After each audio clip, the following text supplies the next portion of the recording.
이사야 32장 말씀에는 저희가 나눠보았듯이 보라 왕이 오실 것인데 왕이 오시면 우리 가운데 임할 이들에 대해서 말씀해 주셨습니다. 정말 참된 왕을 만나게 되면 우리의 영이 깨어나고, 그리고 이전에는 보지 못했던 것을 보게 되고, 듣지 못했던 것을 듣게 되고, 또한 깨닫지 못했던 것을 깨닫게 되고, 그래서 말할 수 없었던 것들을 말할 수 있게 됩니다. 그래서 어떤 것이 옳고 그른지를 보게 되고, 그리고 마지막 또 어제 말씀에 말씀하면 또 다시 복이 있도다라고 말씀하시며 참된 복이 무엇인지 우리 가운데 말씀해 주셨습니다. 또 오늘 말씀의 시작은 또한 이렇게 됩니다. 학대라는 말이 나오고 속임이라는 말이 나옵니다. 학대라는 것은 폭력이죠. 폭력인데 이것을 조금 더 잘 이렇게 알아봤더니 그냥 폭력을 가하는 것이 아니라, 치고받고 싸우는 것이 아니라 저항할 힘이 없는 사람에게 가해지는 것이 학대더라고요.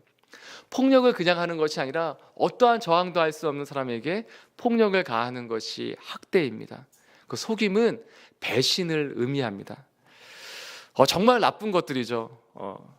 힘이 세면 오히려 보호해줘야 되는데 그 힘을 가지고 다른 사람에게 가해하는 것이 폭력이고 학대입니다. 정말 믿어주면 믿어주는 사람한테 잘해줘야 되는데 그 믿어주는 사람을 배신하는 것입니다.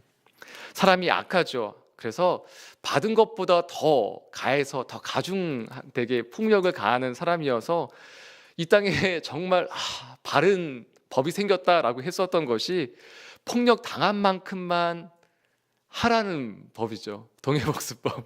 그래서 동일하게 받은 대로까지만 해라라는 것이었는데 사람이 그렇게 악합니다. 근데 오늘 말씀에 그 학대를 당하는 만큼, 아니 학대를 당해본 적도 없는데 가하는 폭력에 대해서 얼마나 아픈지 모르니까 그렇게 하는 거죠. 얼마나 당해본 적이 없으니까 또 그렇게 하는 거죠. 정말 악한 것이죠. 역사적으로 보면 이것은 아시리아에 대한 부분이기도 합니다. 그래서 남유다에 대해서 이제 힘을 가지고 와서 쳐들어왔을 때 이제 화친 조약을 맺게 되죠. 평화 조약을 맺게 되는데, 그러면서 많은 조공을 바쳤어요. 많은 조공을 바쳤는데도 불구하고 조약을 맺었는데 또 다시 쳐들어온 겁니다. 나쁜 거죠. 약속을 했는데 그 약속을 어기고 배신한 것을 얘기하고 있습니다. 근데 우리 살다 보면 이러한 부분들이 있죠. 정말 믿었는데 그 믿음을 배신당할 때, 그러한 때가 있을지도 모르겠습니다. 근데 바로 그러한 때, 이 말씀 묵상하면 예수님이 떠올랐어요. 우리 예수님은 십자가상에서 이 두 가지를 당하셨습니다. 어떠한 저항도 하실 수 없는 바로 그 상태에서 모욕을 당하시고, 또한 그 십자가를 지시기 전에 폭력을 당하셨죠. 어떠한 것도 저항할 수 없는 그때에 예수님은 그냥 맞으셨습니다. 패션 오브 크라이스트라는 영화를 볼 때도 그냥 그 영화를 보면서 가장 이렇게 처절하게 와닿았던 것은 예수님이 채찍질을 맞으시는데 다시 또 일어나시는 거예요. 그냥 거기서 쓰러져 있으면 될 것 같은데 다시 또 일어나시고 또 일어나시면서 또 마치 더 맞으시려는 것처럼 예수님이 일어나시는 모습을 뵀어요. 근데 제 속에서도 그 영화를 보는데 예수님 일어나지 마세요. 더 이상 일어나지 마세요. 안 일어나셔도 돼요 라고 하는데 그 말씀 구절이 떠오르는 거예요. 내가 채찍에 맞음으로 너희가 나음을 입었고. 근데 그 말씀이 와 닿으면서 예수님이 왜 다시 일어나시는가. 영화이지만 예수님이 왜 다시 일어나시는가. 그 채찍질을 당하시면서 우리 가운데 더 나음을 입게 하시려는 것처럼 보여지고 다가오는 거예요. 근데 그렇게 폭력을 당하시고 학대를 당하시고 바로 그 십자가의 자리에서 배신을 당하셨던 예수님, 가룟 유다에게 팔리시고 또한 베드로의 3번의 부인함을 바로 그 십자가에 달리시며 경험했던 예수님, 바로 그 예수님께서 우리 가운데 부활의 영광을 우리 가운데 회복시켜 주십니다. 부활의 영광으로 우리의 삶 가운데 임하여 주십니다. 그래서 저희가 기도할 수 있는 소망을 갖게 되는 것입니다. 그래서 2절부터 오늘 6절까지의 말씀은 하나님을 찾았을 때, 이런 어려운 순간 가운데 학대당하고 폭력당하고 배신당했을 때 어떻게 해야 되는가, 그리고 어떠한 영광이 임하는가, 예수님과 같이 그 부활의 영광이 우리 가운데 어떻게 임할 수 있는가에 대해서 말씀하고 있습니다. 마치 영화의 장면이 있다면 오늘 말씀 6구절밖에 되지 않지만 첫 번째 장면은 그냥 학대당하는, 폭력당하는, 배신당하는 모습이 나오면 그 다음에 두 번째 장면이 전환되는데 오늘 2절 말씀입니다. 2절 말씀 함께 읽도록 하겠습니다. 시작. 여호와여 우리에게 은혜를 베푸소서. 우리가 주를 앙망하오니 주는 아침마다 우리의 팔이 되시며 환난 때에 우리의 구원이 되소서. 하나님의 백성이 하는 선택입니다. 바로 그것은 기도입니다. 어려운 순간에, 학대당하고 배신당하는 그 순간에 기도하는 것입니다. 기도의 자리로 나아가는 것입니다. 그리고 이렇게 기도하는 것입니다. 하나님, 쟤 좀 보십시오. 하나님, 저 사람 정말 나쁜 사람입니다. 얘기하는 것이 아니라 그 시선을 들어 주님을 바라보고 얘기하는 것입니다. 하나님, 우리에게 은혜를 베풀어 주시옵소서. 우리의 시선을 주를 향합니다. 주를 앙망합니다. 주를 바라봅니다. 주는 아침마다, 저녁 그 어두운 시간을 바라보는 것이 아니라 아침에 우리 가운데 임하시는 찬란한 빛으로 임하시는 주의 영광을 바라보며 주님이 우리의 팔, 우리의 능력이 되어 주시옵소서, 환난 때에 우리의 구원이 되어 주시옵소서 기도하며 나아가는 것입니다. 그때 기대하고 소망하는 것이죠. 보는 것이죠. 그리고 이사의 이 선포를 통하여 우리 가운데 임하시는 하나님의 영광을 보게 되는 것이죠. 바로 그것이 3절, 4절 말씀에 나와 있는데요. 저희가 함께 또한 이 말씀을 봉독하도록 하겠습니다. 시작. 요란한 소리로 말미암아 민족들이 도망하며 주께서 일어나심으로 말미암아 나라들이 흩어졌나이다. 황충의 때같이 사람이 너희의 노량물을 모을 것이며 메뚜기가 뛰어오름같이 그들이 그 위로 뛰어오르리라. 아멘. 요란한 소리라고 얘기하시는 것은 그 뒤에 주께서 일어나심으로 라는 말씀과 연관되어서 하나님의 외치심, 하나님의 소리치심, 하나님의 함성으로 보면 되겠습니다. 그래서 하나님이 소리를 치실 때 민족들이 도망하고 주께서 일어나실 때 나라들이 흩어지는 모습을 형상화하고 있습니다. 황충이라는 것은 이전 다른 구약의 본문에서는 메뚜기와 같이 사용되어지는 것인데요. 이것이 메뚜기까지 속하는 풀무치를 얘기하기도 하고 메뚜기 자체를 얘기하기도 합니다. 메뚜기가 반복되어지는 것이죠. 메뚜기 떼, 또한 메뚜기. 메뚜기 떼가 이렇게 막 몰려오면, 전에 라 목사님이 설교 때도 한번 말씀하셨지만 메뚜기 떼 영상을 한번 이렇게 보신 적이 있다고 하죠. 그래서 메뚜기가 정말 뭐 이렇게 수천 수만이 아니라 쫙 오면 그 농작물에 한번 싹 앉았다 가면은 거기 농작물이 싹 없어지는 것처럼, 그렇게 그런 메뚜기 떼에 대한 부분들을 보았던 이 당시의 사람들에게 형상화시키고 있는 거죠. 메뚜기 떼가 오는 것처럼 너희의 노량물들을 모아갈 것이다. 가져갈 것이다. 그리고 메뚜기가 같이 점프하며 뛰어오르는 것처럼 그들이 그 노량물, 그 쌓여 있었던 그 전리품들 위로 뛰어올릴 것이다 라고 형상화하고 있는 것이죠. 오늘은 좀 말씀들을 좀 찾아보고 함께 읽기를 원해요. 역대하 20장 말씀에 보면 어떠한 말씀이든지 그 말씀을 읽을 때 떠오르는 구절들이 있죠. 떠오르는 구절들이 있죠. 근데 오늘 말씀도 보면 이것을 보면서 떠오르는 말씀이 있는 것이죠. 제가 더 바이블이 이제 역대하로 넘어가서 이 말씀을 아마 읽어보셨겠지만 다시 한번 이 말씀을 좀 읽으면서 저희가 오늘 말씀을 다시 한번 기억했으면 좋겠습니다. 하나님이 일어나셨을 때 그냥 하나님의 소리치시는 말미암아 일어나는 그 역사들, 그래서 우리는 그 하나님의 전리품들을 취하게 하시는 모습이 오늘 역대하 20장 말씀에 나와 있는데요. 그 시작은 이렇게 됩니다. 역대하 20장 1절 말씀에 보면 구의 모압 자손과 암몬 자손들이 미온 사람들과 함께 와서 여호사밧을 치고자 한지라. 연합군 형성에서 여호사밧이 있을 때 쳐들어왔다고 기록되어져 있어요. 근데 쭉 말씀을 보면 12절 말씀이 하나님이 어떠한 하나님이신지, 하나님이 어떤 분이신지에 대해서 기억하고 기도하고 있어요. 먼저 이제 여호사밧이 여호와의 전뜰 앞에 서서 회중 가운데 서가지고 이제 고백하고 선포하는 기도가 나온 다음에 12절 말씀에는 이렇게 기록되어져 있습니다. 12절 13절 말씀 함께 읽으실 수 있다면 함께 읽도록 하겠습니다. 시작. 우리 하나님이여 그들을 징벌하지 아니하시나이까. 우리를 치러오는 이 큰 무리를 우리가 대적할 능력도 없고 어떻게 할 줄도 알지 못하였고 오직 주만 바라보나이다. 네, 오직 주만 바라보나이다. 13절 말씀 계속 읽도록 하겠습니다. 시작. 유다 모든 사람들이 그들의 아내와 자녀와 어린이와 더불어 여호와 앞에 섰더라. 다 그냥 여호와 앞에 섰다고 얘기하고 있어요. 온 가족이 함께 모여서 그냥 여호와 앞에 섰다고 기록되어져 있어요. 그때 여호와 영이 회중 가운데서 레위 사람 가운데 한 사람 가운데 임하여서 이제 하나님의 말씀을 선포하기 시작합니다. 15절 중반절부터 나오는데요, 이렇게 기록되어져 있습니다. 너희는 이 큰 무리로 말미암아 두려워하거나 놀라지 말라. 이 전쟁은 너희에게 속한 것이 아니니, 너희에게 속한 것이 아니요 하나님께 속한 것이니라 라고 기록되어져 있습니다. 17절 말씀, 18절, 19절 말씀 계속 읽도록 하겠는데요, 17절 말씀도 저희가 함께 봉독하도록 하겠습니다. 시작. 이 전쟁에는 너희가 싸울 것이 없나니 대열을 이루고 서서 너희와 함께한 여호와가 구원하는 것을 보라. 유다와 예루살렘아, 너희는 두려워하지 말며 놀라지 말고 내일 그들을 맞서 나가라. 여호와가 너희와 함께하리라 하셨느니라 하매, 여호사밧이 몸을 굽혀 얼굴을 땅에 대니 온 유다와 예루살렘 주민들도 여호와 앞에 엎드려 여호와께 경배하고 그아 자손과 고라 자손에게 속한 레위 사람들은 서서 힘이 큰 소리로 이스라엘 하나님 여호와를 찬송하니라. 네, 20절 말씀은 그 다음에 아침 일찍 일어나서 나갔다고 얘기하고 있어요. 그리고 그 뒤에 내 말을 들을지어다 라고 말씀하시면 이렇게 고백합니다. 너희는 너희 하나님 여호와를 신뢰하라.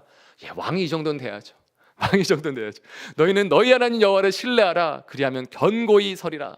그의 선지자들을 신뢰하라. 그리하면 형통하리라 하고, 그리고 백성과 더불어 의논하고 노래하는 자들을 택하여 거룩한 예복을 입히고 군대 앞에서 행진하며, 군대를 더 세우지 않았어요. 그냥 찬송하는 자들을, 찬양하는 자를 먼저 앞에 세워서 내보냈어요. 여호와를 찬송하여 이르기를 여호와께 감사하세. 그의 인자하심이 영원하도다. 할렐루야.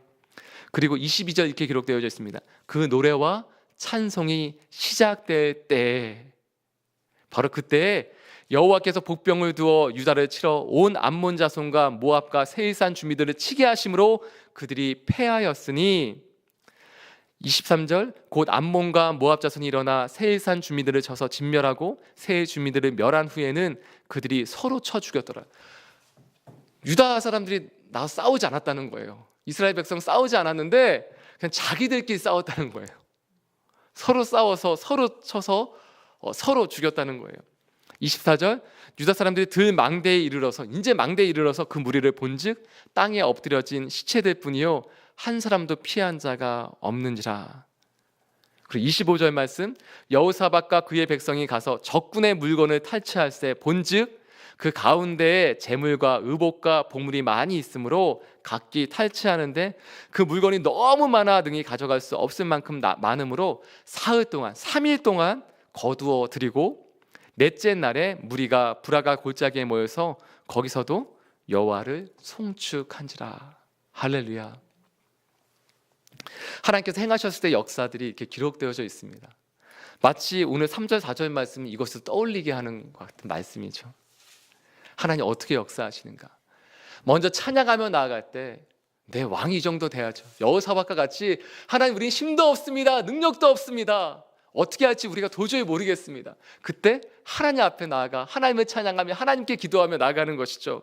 그때 하나님께서 역사하시는 것을 볼 수 있는 것입니다. 그 5절 말씀, 6절 말씀 저희가 또 함께 봉독하길 원합니다. 함께 읽겠습니다. 여호와께서는 지극히 존귀하시니 그는 높은 곳에 거하심이요 정의와 공의를 시온에 충만하게 하심이라. 내 시대에 평안함이 있으며 구원과 지혜와 지식이 풍성할 것이니 여호와를 경외함이 내 보배니라. 아멘. 아멘. 고난을 지나면서 얻게 되는 축복이 있습니다. 살면서 실수할 때도 있고 때로는 잘못 선택할 때도 있죠. 근데 그것을 통해서 우리 가운데 얻는 유익이 있어요. 바로 그것은 하나님을 더 알게 된다는 것입니다. 때로는 과거로 돌아가고 싶을 때가 있죠. 이전 어느 때로 돌아가고 싶을 때가 있죠. 실수한 때가 있으면 가서 고치고 싶은 때가 있죠. 그런데 그것을 바꿀 수 없는 것이 있어요. 바로 그것은 하나님을 안 그 경험, 바로 그 어려움의 순간, 바로 그 고난의 때에 하나님이 함께 하셨던 그것이 너무 소중하기 때문에 그것을 다른 것과 다시 바꿀 수가 없는, 내가 했었던 실수와 바꿀 수가 없는 하나님의 함께 하심이 있습니다. 그래서 하나님을 얻었기에 다시 그것을 돌아가고 싶지 않은 마음이 있는 거죠. 그래서 이렇게 하나님을 바라보는 마지막 장면이 기록되어져 있는데, 바로 그것은 하나님이 어떠하신지, 그것을 뛰어넘어서 하나님이 그 전쟁에 승리케 하시고 전리품을 주셨을 때 바로 그것에 만족하는 것이 아니라 그때에도 하나님의 영광을 바라보는 것입니다. 하나님 얼마나 존귀하신지, 그분이 얼마나 지극히 높으신지 그것을 바라보고 그분을 앙망하는 것이죠. 6절 말씀에는 내 시대에 평안함이 있으며 라고 나와 있는데 이것을 좀 더 잘 해석한다면 하나님이 너의 시대에 평안함이시다. 하나님이 너의 시대에 평안함이시다. 그리고 하나님이 너의 시대의 구원과 지혜와 지식의 풍성함이시다. 그리고 바로 그 하나님이 너의 보배시다라고 말씀하시는 구절입니다. 하나님이 다른 것이 아니라, 그 전리품이 아니라, 전쟁의 승리가 아니라 바로 하나님께서 평안이시며 하나님이 구원이시며 하나님이 지혜이시며 하나님이 지혜의 그 지식의 풍성함이시다. 그래서 하나님을 경외하는 것이 너의 보배다라고 말씀하고 있는 것입니다. 이전에 하나님을 경외함이라는 것은, 하나님을 경외하다라는 것은 하나님의 하나님 되심을 인정하는 것이 하나님을 경외하는 것입니다. 근데 이 경외라는 것이 이전에는 저 육신의 아버지를 통해서 다시 한번 해석되었었어요. 와닿았었어요. 그래서 저희 아버지는 정말 존경할 만한 분이세요. 어떠한 때에도 이렇게 가족을 포기한 적이 없으시고, 어떠한 때에도 늘 이렇게 아버지의 책임을 그 자리에서 지켜주셨어요. 그래서 하나님을 경외한다고 할 때 저희 육신의 아버지를 통해서 하나님의 하나님 되심을 이렇게 알게 되었었죠. 근데 지금은 저희 아내를 통해서 다시 한번 경외함이라는 단어가 해석되더라고요. 이전에 그냥 제가 사랑하던 여인이고 이렇게 보호해줘야 될 대상이었는데, 아내가 저희 아이들을 키우는 것을 보면서 부성애는 모성애 못 쫓아가더라고요. 부성애는 아무리 해도 모성애 못 쫓아가더라고요. 그걸 보면서 그냥 아내에 대해서 맨 처음에 애틋함, 고마움, 미안함 이런 마음들이 있다가 이제 점차 이렇게 시간이 지나가면서 앞으로는 더 하겠죠? 10년밖에 안 되는데 제 아내는 이제 아내에 대해서 경애라는 단어를 떠오를 때 아내가 연상이 이제 되기 시작했습니다. 근데 그것이 다가오면서 이제는 그냥 하나님의 경외함이 두렵고 떨림으로 나가는 것을 넘어서 이제 사랑이라는 감정이 같이 들어가게 되더라고요. 이제는 경외라는 단어를 떠오를 때 하나님에 대해서 그냥 막연한 두려움의 대상이 아니라 하나님을 알게 되고, 또한 하나님이 나를 아시고, 그리고 내가 그 하나님을 경외한다고 할 때 그 경외함이란 그냥 앙모하고 또한 두렵고 떨리는 것이 아니라 하나님 나에게 베풀어 주신 그 은혜 때문에 감격하고 감동하고, 또한 그래서 그 하나님께 그 사랑을 다해서 더 드리고 싶고 고백하고 싶은 마음들이 들어가게 되더라고요.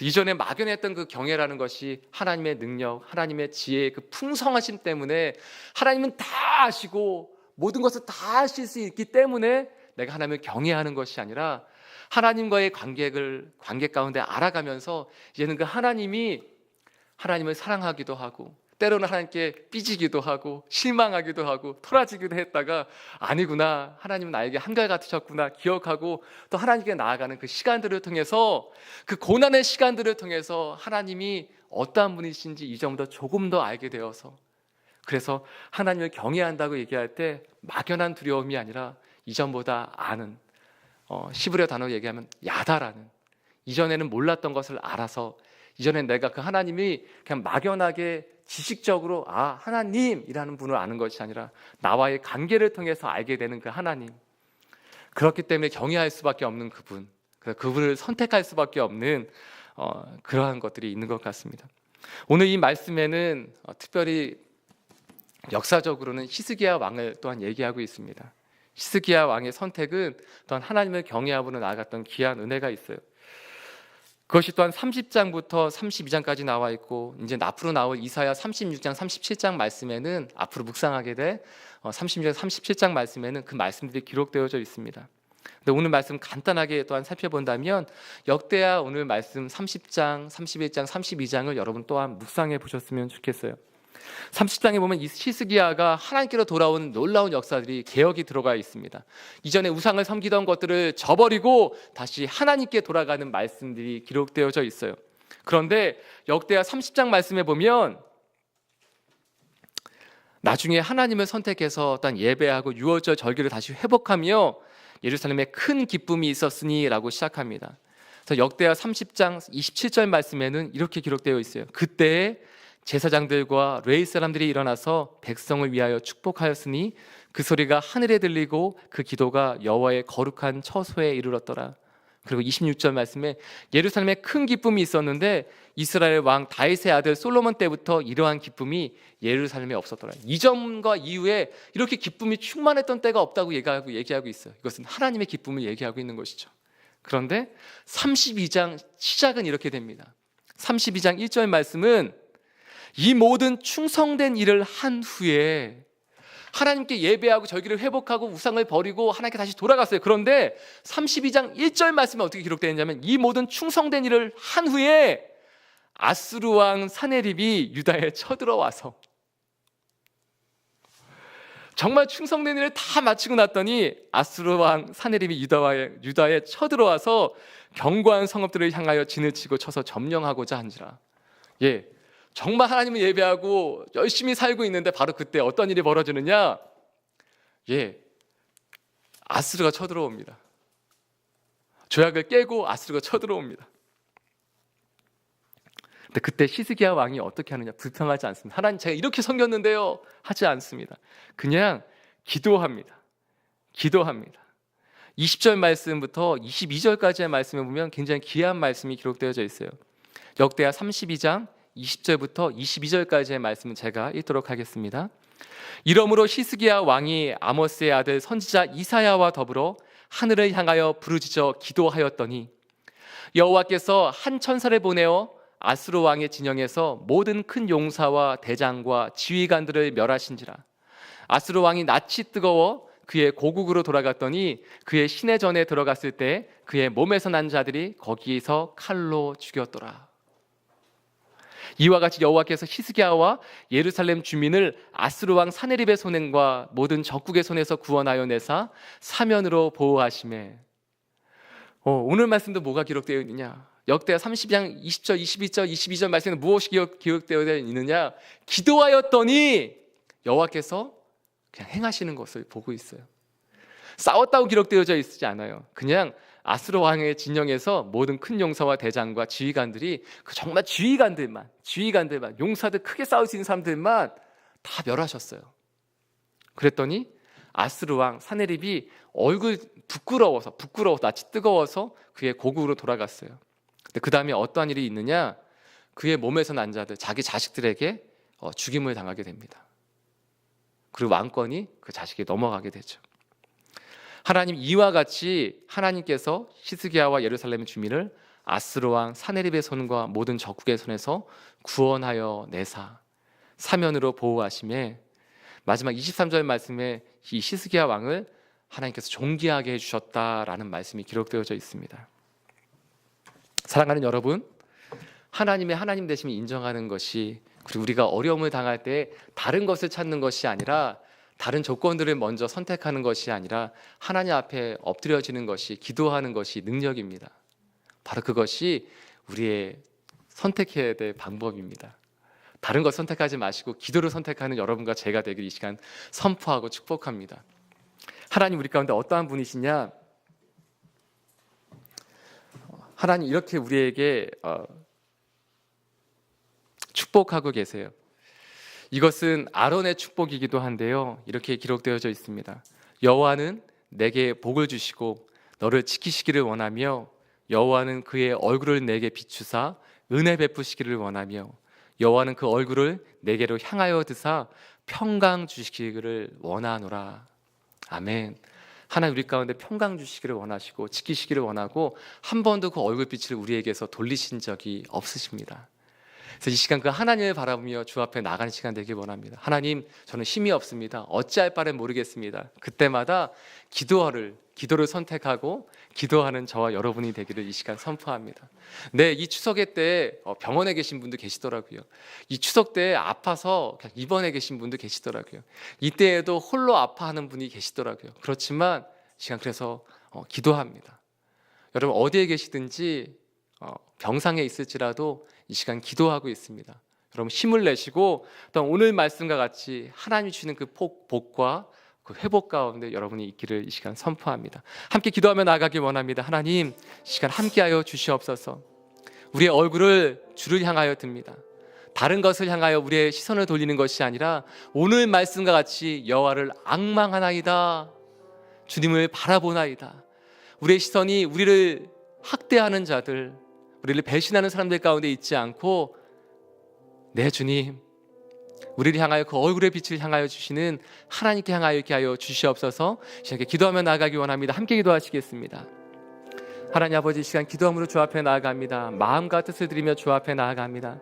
하나님, 다른 것 선택하지 않고, 하나님 다른 것 바라보지 않고, 하나님 우리에게 힘이 있을 때 그 힘으로 우리를 하나님 학대하는, 폭력을 가하는 사람들이 아니라, 하나님 아버지, 우리를 배신하는 사람들이 아니라, 믿어주었을 때 배신하는 사람들이 아니라 그저 이 시간 십자가를 바라보게 하여 주옵시고, 하나님 십자가에서 하나님 학대당하시고, 또 하나님 아버지 폭력당하시고, 하나님 아버지 배신당하셨던, 그렇지만 부활의 영광으로 그 능력으로 우리를 회복하여 주신 예수님을 기억하며 바라보게 하여 주옵시고, 하나님 우리의 시선을 들어서 하나님을 바라보는 귀한 은혜를 허락하여 주시옵소서. 주로 말미암아 우리 가운데 소망이 있게 하여 주시옵시고, 주를 말미암아 기대하게 하시며, 하나님 그 기대와 소망으로 말미암아 다시 한번 기도의 자리로 나가게 하여 주시옵소서. 하나님 감사합니다. 여호와는 내게 복을 주시고 너를 지키시기를 원하며, 여호와는 그의 얼굴을 내게 비추사 은혜 베푸시기를 원하며, 여호와는 그 얼굴을 내게로 향하여 드사 평강 주시기를 원하노라. 하나님, 주의 마음을 알며 주의 시선을 알며 하나님 주의 얼굴을 보게 하여 주시옵소서. 사랑하는 날마다 주 앞에 엎드리며 기도할 때마다 주의 마음과 우리의 마음이 하나가 되게 하여 주옵시고, 하나님 주의 믿음과 하나님 우리의 믿음이 만나는 그 자리에서 하나님의 역사가 이루어지게 하여 주시옵소서. 이 모든 말씀 예수님의 이름으로 기도드려오며, 이제는 우리 주 예수 그리스도의 무한하신 은혜와 하나님 아버지의 크신 사랑하심과 성령님의 함께하시고 동행하시고 능력 주심의 역사가 이웃 가운데 다시 한번 주님을 바라보며 주를 향하여 기도하기를 선택하는 모든 하나님의 사람들과 하나님 그 가정과 만남 가운데, 또한 땅끝에 수고하시는 모든 선교사님들의 삶과 사역과 가정 가운데 이제로부터 영원토록 함께 하옵시기를 간절히 축원드리옵나이다. 아멘.